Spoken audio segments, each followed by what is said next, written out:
오늘 제가 객소리가 좀 많습니다. 객소리가 많은 이유가 있습니다. 제가 아까 기도할 때 저 위에서 이제 닭이 우는 소리가 막 들리더라고요. 그래서 기도하면서 내가 밥할 때 내가 성도들에게 이제 식사를 함께 대접해야 되는데 식사를 대접할 때까지만 기다리고 있어라. 내가 닭죽을 써가지고 내가 정말 성도들 맛있게 내가 먹게 만들겠다라고 하는 생각을 하면서 너 계속 울어라 했는데 그 소리를 걔가 들었는가 봐요. 알았는 거 지금 잭소리도 안 나네. 저 울 줄 알았더니 참 감사합니다. 여러분, 오늘 본문의 말씀의 요지가 뭘까요? 본문의 말씀의 요지는 지혜를 가진 사람이 행복하게 산다, 바로 이것입니다. 따라서 해보십시다. 지혜를 가진 사람이 행복하게 산다. 또 따라서 해보십시다. 은사가 무엇인지 아는 사람이 하나님의 일을 감당한다. 이러한 내용들이에요. 그러므로 여러분과 제가 행복하게 살기 원하십니까? 무엇을 가져야 됩니까? 여러분 안에 하나님이 주시는 지혜가 있기를 주님의 이름으로 축복합니다. 하나님 안에서 하나님 앞에 인정받기를 원하십니까? 하나님께서 여러분 안에 어떤 은사를 주셨는지 그 은사를 찾고 개발하고 그것을 발현하는 여러분이 되시기를 주님의 이름으로 축복합니다. 오늘은 이런 부분에 있어서 지혜에 관한 그런 말씀을 좀 더 집중적으로 살펴보고자 합니다. 여러분, 지혜라고 하는 것은요, 내가 지혜를 갖고자 노력, 즉 책을 많이 바라보고 이런저런 많은 경험을 쌓는다고 해서 그 지혜를 갖게 되어지는 것입니까? 어떠한 분이 이런 말을 이제 했어요. 저도 인터넷을 이렇게 봤는데 뭐라고 얘기했느냐? 자기가 지혜를 갖기 위해서 책을 남보다도 정말 손에 꼽을 수 있을 그런 사람이 될 정도로 책을 많이 읽어서 박학 다시겠다고 그럽니다. 그래서 어떤 말을 하면 탁 하고 그 사람이 말하는 그 내용의 주제, 이것을 지금 이야기하는 것이죠. 이렇게까지 말을 하는 사람이 되었다는 것입니다. 그런데 어느 날 하나님께서 자기를 이제 산으로 부르시더래. 그래서 딱 산에 가가지고 딱 걸터 앉아가지고 하나님 왜 부르셨습니까? 하고 이제 하나님 앞에 이제 물었더니 하나님께서 자, 지금부터 들려지는 소리를 잘 들어라. 새소리를 들려주시고 이런저런 소리를 많이 들려주시고 심지어는요, 처음엔 듣지 못했던 물 흐르는 소리까지 듣게 하시더라는 거야. 이 말이 무슨 말이냐라고 할 때, 여러분, 사람의 귀로 듣는 거 있잖아요. 눈으로 보는 거 있잖아요. 이런 거 외에 지금까지 듣지 못하는 소리를 듣게 만드시고 지금까지 보지 못했던 그 세계를 보게 하시는 이러한 것을 통해서, 야, 내가 지금까지 지혜롭기 위해서 내가 그만큼 많은 책을 읽고 경험했던 거, 자연의 세계 속에서 주어지고 나타난 것에 비하면 아무것도 아니구나.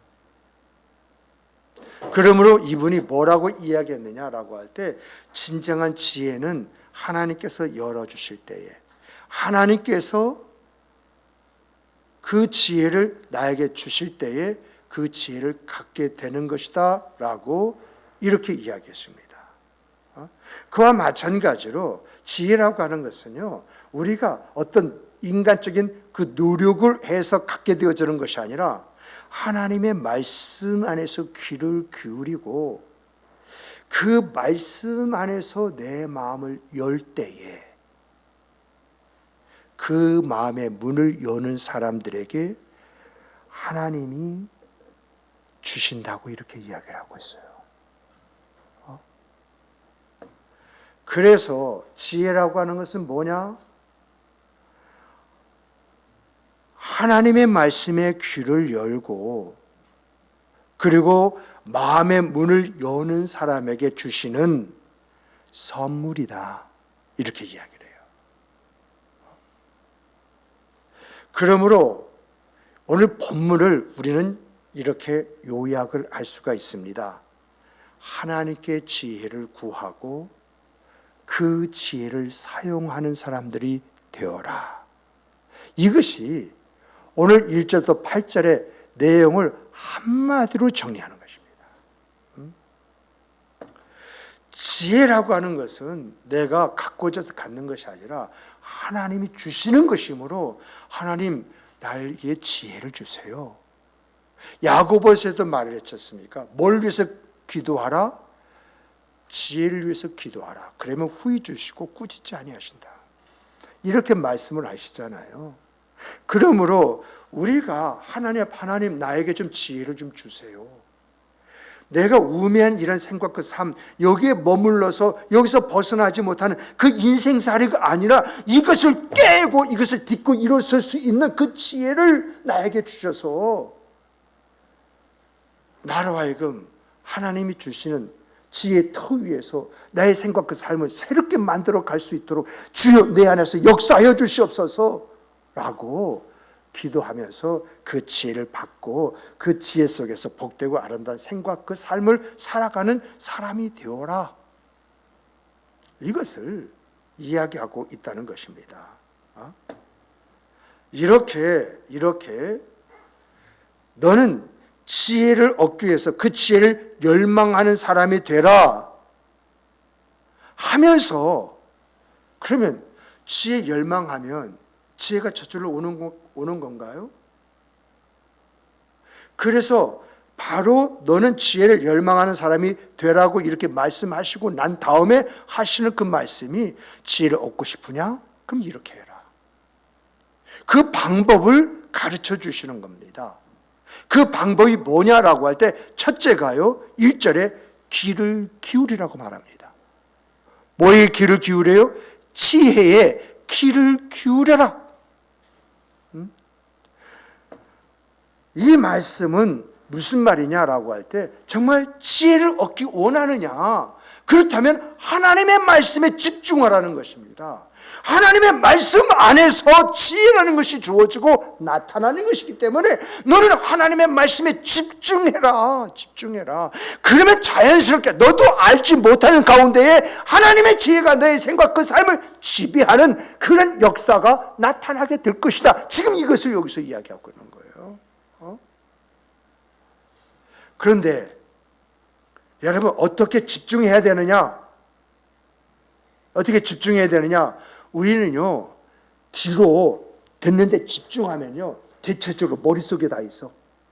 근데 중요한 건 머릿속에 있는 이것이 내 삶의 지혜로 나타나기 위해서 20년이 걸린다고 하지 않습니까?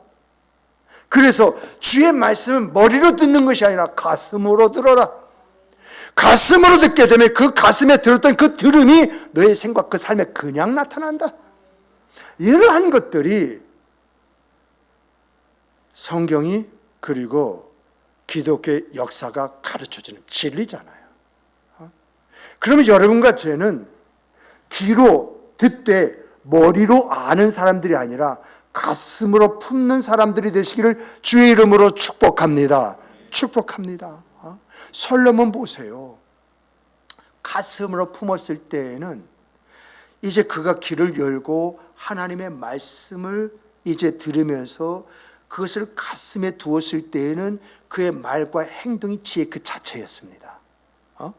얼마나 지혜로웠으면 스바의 여왕이 자기가 가져왔던 모든 것을 아낌없이 내어 놓고 이 솔로몬을 통해서 후사를 얻기 원하는 그런 마음을 가졌겠습니까? 그런데 문제는 뭐죠? 그가 하나님의 말씀에 귀를 기울이지 않았을 때 삼천포로 빠지잖아요.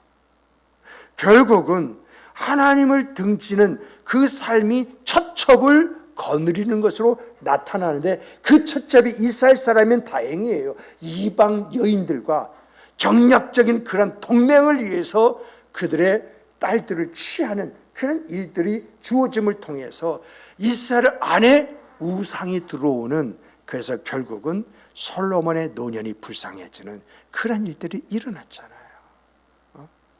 이러한 것을 통해서 내가 어디에 귀를 기울여야 할 것인가, 하나님의 말씀에 귀를 기울이면 하나님이 내 생과 그 삶을 지켜주실 뿐만 아니라 하나님의 은혜의 세계 아름다움을 참여하고 찬양하는 그런 역사를 허락해 주시고 내 생의 삶에 아름다움을 덧입혀 주심으로 이것이 하나님의 은혜였습니다. 이렇게 간증하게 하시는 역사가 있는 줄 믿으시기 바랍니다.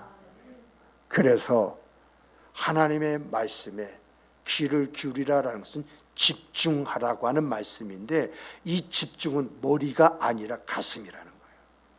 그래 곧바로 이것이 내 생의 그 삶으로 이어지게 되어 있고, 이렇게 내 생과 그 삶 속에서 하나님의 말씀이 지혜로 내게 나타났을 때 그 안에 나타나는 역사가 뭐죠? 하나님의 역사잖아요. 내가 만드는 것이 아니라 그 안에서. 그래서 따라서 해보십시다. 하나님은 말씀의 수레를 타고 역사하신다. 그 역사가 지혜잖아요. 두 번째를 보게 되어지면 2절을 보면 지식을, 여러분 아까는 지혜입니다. 이 단어 잘 구분하세요. 여러분 이 2절에서는 뭐냐? 지식을 불러 구하며라고 했어요. 여러분 세상은 우리에게 이렇게 말합니다. 너 이 세상에서 잘 살길 원해? 잘 나가기 원해? 출세하기 원해? 그러면 세상 지식을 좀 많이 알고 세상 살아가는 방법도 터득하고 인과관계 속에서 네가 가져야 할 모습 가져. 이렇게 이야기합니다. 그런데 성경은요 이렇게 말을 해요. 야, 너 하나님과의 관계에서만 얻을 수 있는 지혜를 지식으로 삼아라. 하나님과의 관계에서 얻을 수 있는 지혜를 지식으로 삼아라. 무슨 말인지 이해되세요? 내가 하나님의 말씀 안에서 지혜를 갖게 되었어요. 지혜의 그 경험이 나에게 지식이 되어야 된다는 거예요. 이것을 우리는 이렇게 말하면 되죠. 체험이다. 내가 하나님의 말씀 안에서 체험되어지는 그 하나님의 역사가 나의 지식이 되어질 때에, 아하, 내가 무엇을 해서 어떻게 살 때 하나님이 역사하시더라, 하나님이 인도하시더라, 하나님이 복 주시더라, 하나님이 길 열어주시더라, 하나님이 나의 나됨을 허락하여 주시더라. 이것을 여러분들이 체험하잖아요.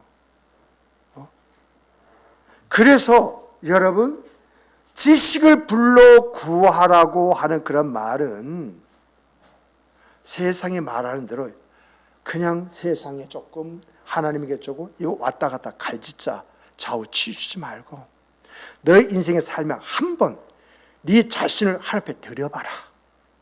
그리고 말하자. 그 이야기거든요. 그래서 사도 바울은 어떤 사람입니까? 사도 바울은 인간적으로 다 갖춰져 있는 사람이 있지 않습니까? 그는 베냐민 사람이요, 히브리인 중에 히브리인이요, 또 바리새파 그 사람이요, 그리고 더 나가서 뭐냐, 어떤 분은 산헤드린 공회원까지 됐기 때문에 대제사장에 가가지고 이제 예수 믿는 사람 핍박하시고 공문까지 받았다고 이야기하시는데, 그것은 제가 거기까지 확인 안 해봤는데 어쨌든지 간에 상당한 위치에 있는 사람인 것은 분명하지 않습니까? 그리고 더 나가서 로마 시민권을 가지고 있어요. 그리고 그가 그 지식이 어디냐? 가말리엘 문화, 그 당시에서 2대 그런 이제 학파 중에서 가말리엘 학파에서 수제자였다고 이렇게 이야기하고 있지 않습니까? 그런데 이렇게 세상적인 것을 가지고 그런 모든 것을 준비한 사람이었습니다만, 예수를 딱 만나고 예수의 그 이제 만남을 통해서 주시는 그 성령의 말씀을 통해서 그가 세상에서 가진 것, 세상에 얻은 것을 배설물로 여기고 나는 오직 우리 주 예수 그리스도 십자가만 알겠노라고 이렇게 말하고 나가잖아요. 그랬을 때에 그가 많은 풍파와 어려움이 있다지라 그걸 능히 이겨나가는 그런 사람으로서 하나님의 역사가, 하나님의 권능이 그의 말을 통해서, 그의 삶을 통해서 주어지고 나타난 그 결과가 오늘 우리에게까지 미쳐서 오늘 우리가 예수를 믿게 된 것이 아니겠습니까? 정말 여러분과 제가요, 하루속히 세상에서 요구하는 것이 나를 위한 것이 아니라 내가 하나님의 살아계시고 일하시고 역사심을 체험하는 그 체험 속에서 갖는 그 지식, 그래서 하나님을 움직이게 만드는 하나님이 하셨습니다 하고 최종의 고백에 있는 성도 여러분이 되시기를 주님의 이름으로 축복합니다. 정말 오늘 우리가 신앙의 삶을 삶에 있어서 이렇게 하나님이 하셨습니다라고 이야기하시는 그런 일들이 있어야 되지 않겠습니까? 그리고 세 번째로 보면은요, 명철을 얻으려, 이번엔 명철입니다. 명철을 얻으려고 소리를 높이며라고 이렇게 이야기했습니다. 명철이라고 하는 것은 뭐냐라고 할 때, 여러분, 단순하게 내가 이제 지혜 안에서 지식을 갖고 이제 명철을 얻기 위해서 기다린다고 해서 되어지는 것이 아니라 마치 절박한 심정 속에서 어떤 분에게 도움을 요청하는 것처럼 적극적으로 찾아내야 된다는 거예요. 적극적으로 그렇게 살기 위한 몸부림을 쳐야 된다고 하는 그러한 이야기입니다. 그러므로 여기서 소리를 높인다고 하는 것은 끊임없이 노력하고 애를 써라. 뭘 얻기 위해서? 명철을 얻기 위해서. 우리가 잘 아는 대로 다니엘이 그런 사람이잖아요. 다니엘이요, 여러분, 이제 포로로 끌려갔습니다. 그래서 이제 바벨론 그 궁 안에 있습니다. 그랬을 때 정말 우상에 드린 재물을 우리가 먹는 것이 옳으냐 해서 세 친구와 함께 이제 황관장에 찾아가서 이제 이야기를 하지 않습니까? 그것이 관철이 돼가지고 그들이 모든 이제 배움의 그 교육의 기간이 끝났을 때 다니엘 이제 느부갓네살이 시험을 해보는데 그 시험을 해볼 때에 다니엘과 세 친구가 아주 각별하지 않습니까? 탁월하지 않습니까? 그래서 내노라고 하는 그런 지방에 쉽게 말하면 도지사로 다 임명을 해버렸어요. 137개 도니까. 다 임명을 했는데 어느 날 갑자기요, 느부갓네살이 꿈을 꾸는 거야. 꿈을 꾸는데 너무 희한한 꿈인데 이것을 해석해 주는 사람이 없는 거야. 그랬을 때에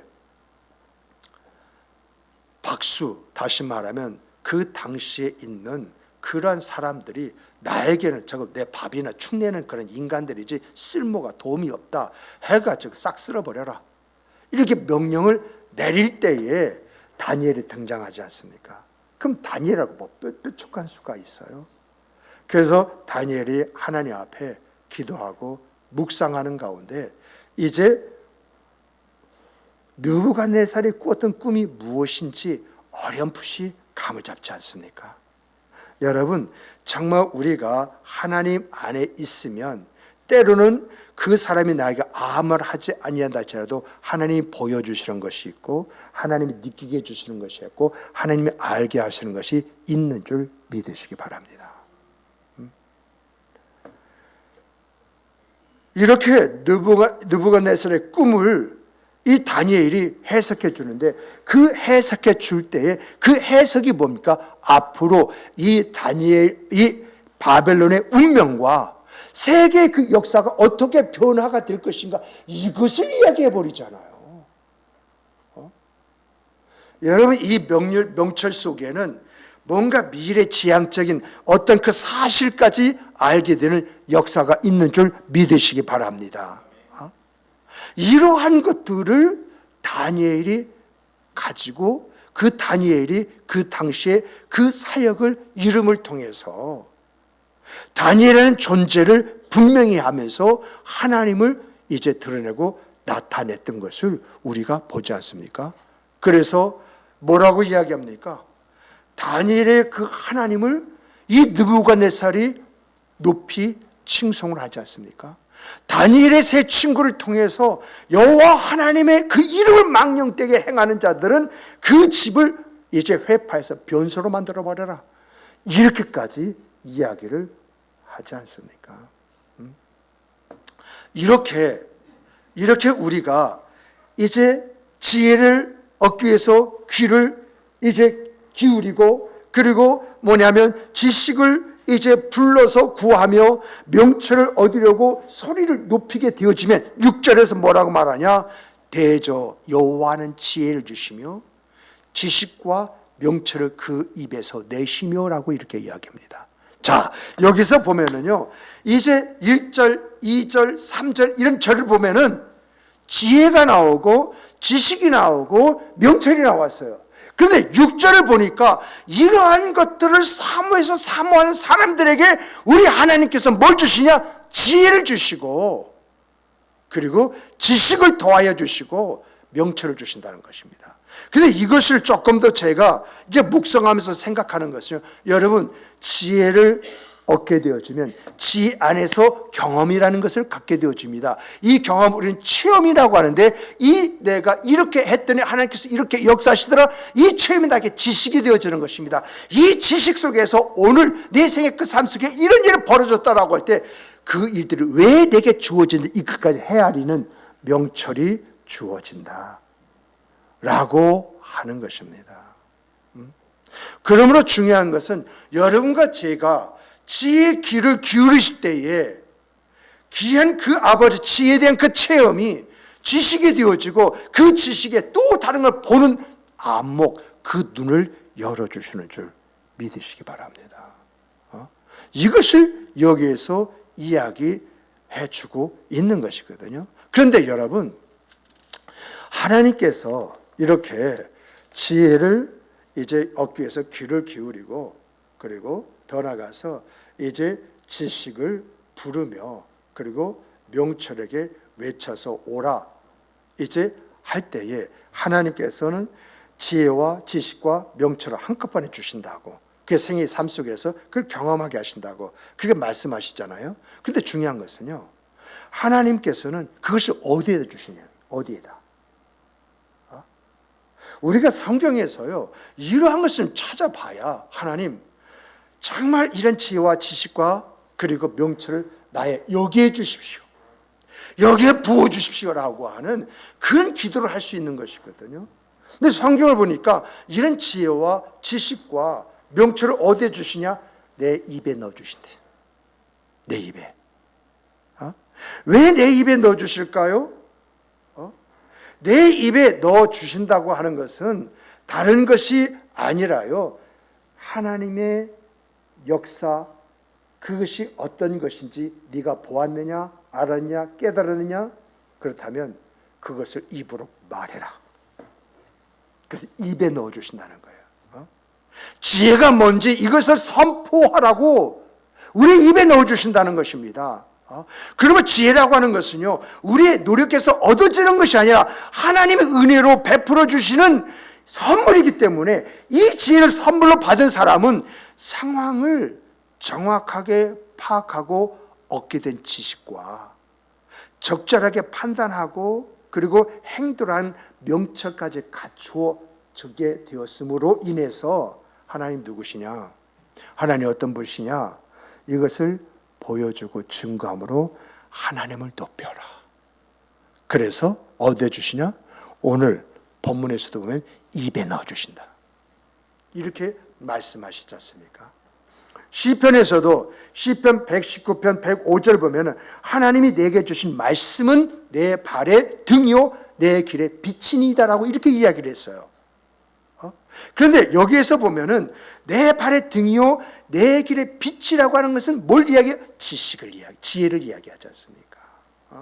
내 인생길을 그 살아감에 있어서 좌로나로 치치지 아니하고, 내가 어떤 곳에 빠져서 내가 허우적거리지 아니하고, 온전히 아름다운 그 생과 삶, 풍성과 부유의 아름다움을 갖게 되어진 것은 바로 하나님이 내게 지혜를 주셨기 때문인데, 이 지혜가 어디서 났느냐? 말씀 안에서 내게 이 지혜가 주어짐으로 그 지혜가 내 발의 등이요 내 길에 있어서 빛이었다, 길이었다. 이렇게 말을 하는 말씀을 찾아보게 되어지는 것이거든요. 그렇다면 두 번째는 어디에 담아주시느냐? 한 번은 입에 담아주신다고 그랬어요. 두 번째는 어디에 마음에 담아주신다라고 했어요.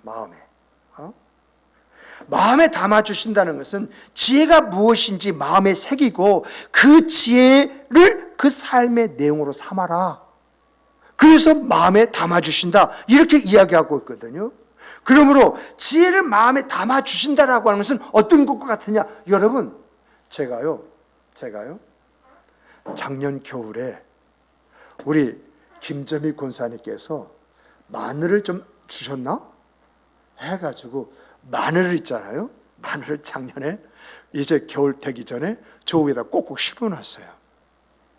지금 제가요 마늘대 때문에 전 마늘대를 참 좋아해요. 마늘종을 참 좋아하고 마늘종보다 또 마늘대를 더 좋아해요. 내가 이걸 고추장에 찍어 먹으면 밥 다른 반찬 필요가 없어요. 그것만 어물어물 씹으면 매콤한 게 난 그렇게 좋아요. 그런데 여러분, 그때에 우리 권사님이 마늘 주셨을 때 그때 바로 심어야 되는데 한참 있다 심었더니 이게 쪼글쪼글 해가지고 야, 심으면서 이게 날까 하고 심었어요. 잘 났습니다. 제가 무슨 말이라냐, 여러분, 우리의 가슴에 넣어주시는 건 가슴 흙이에요. 근데 거기에 지혜란 씨앗을 담아주셨을 때에 그 지혜란 그 씨앗이 싹을 틔우고 결실하고 열매를 맺음을 통해서 지혜는 이런 것이다라고 하는 것을 알려준다는 것입니다. 지혜의 그 결과를 내가 얻고 누리게 된다라고 하는 그런 것입니다. 정말 우리가 하나님의 말씀 안에서 하나님이 주시는 그 지혜를 내가 가슴에 담고 살게 되어지게 되면 여러분, 정말 나이가 가르치는 가르침을 거기서 얻어요.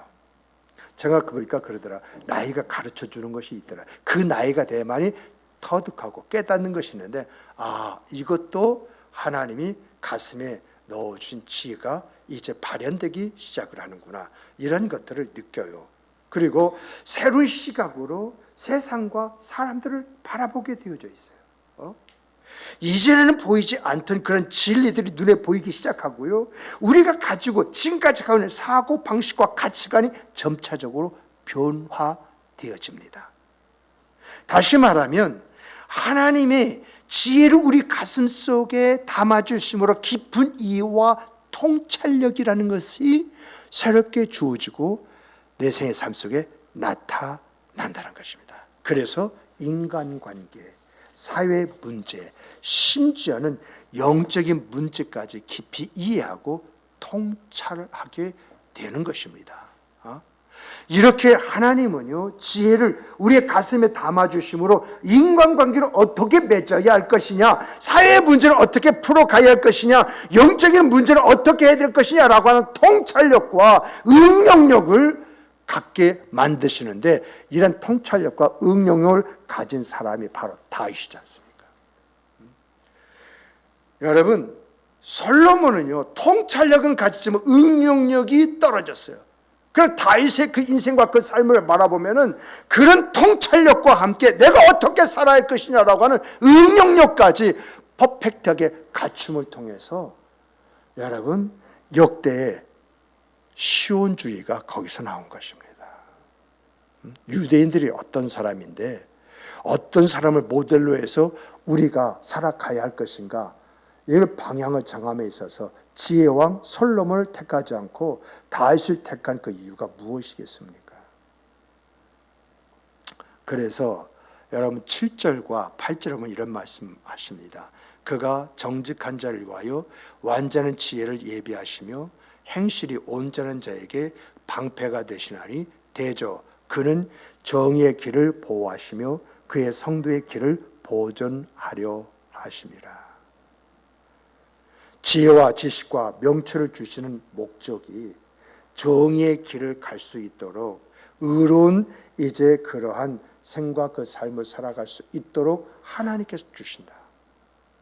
그래서 어떤 사람이 주셔요? 귀를 기울이고 그리고 부르고 외치는 자에게 주신다. 그 이야기입니다. 그런 사람에게 주시는데 뭘 주시냐? 그는 개별적으로 지혜와 지식과 명철을 구했을지 모르지만 하나님은 지혜 속에서 지식과 명철을 한꺼번에 주신다라고 하는 것입니다. 그러므로 사랑하는 성도 여러분, 여러분과 저는 하나님이 주시는 지혜 안에서 하나님의 세계를 경험하시고 내가 어떻게 했더니 하나님의 세계가 열려지시더라, 하나님의 은혜가 주어지더라, 이러한 것들을 지식으로 가지시면서 내가 어떤 상황 속에 있을 때 하나님의 역사를 어떻게 부를 것인가 이걸 알고 그리고 하나님의 역사를 부르는 그런 성도 여러분 되시길 주님의 이름으로 축복합니다. 정말 여러분과 제가 말씀 안에서 이런 개념 하나하나를 정리하고 나갈 때 하나님의 역사는 그 개념을 정리한 사람에게 와요. 왜요? 하나님 말씀대로 역사하시는 하나님이라고 말씀하셨기 때문에 말씀 안에서 개념을 정리하고 내가 기도 한마디라도 하나님, 나에게 있어서 이러한 지혜가 필요해서 내가 하나님의 말씀에 집중하기를 원합니다. 이게 성경의 기도의 내용이잖아요. 또 내가 세상적 지식이 아니라 하나님의 살아계시고 일하시고 역사심에 대한 결과로 만들어진 그 지식을 내가 가지고 살아가기를 원합니다. 또 이런 지식 속에서 앞으로 내 생각 그 삶이 우리 교회가 또 이 나라 이 민족이 어떻게 가야 할지 그 방향까지 가름하시는 그 명철을 갖게 해주십시오. 그래서 오늘 살아감에 있어서 내가 무엇을 위해서 어떻게 살아가야 할 것인가, 이 삶이 분명한 저희가 되어지기 원합니다라고 기도하고 나갈 때 일하시고 역사하신 하나님이 여러분을 경성하는 자로 만들고 여러분을 이기는 자로 만들어서 하나님의 살아계시고 일하시고 역사하심이 어떤 것인지 그것을 드러내고 나타내는 그런 생과 삶을 살게 하지 않겠습니까? 이런 인생사, 그 삶이 오늘 이 자리는 여러분과 제 생과 삶이 되기를 주님의 이름으로 축복합니다. 축복합니다. 우리 축복합니다. 우리 다 같이 주시는 말씀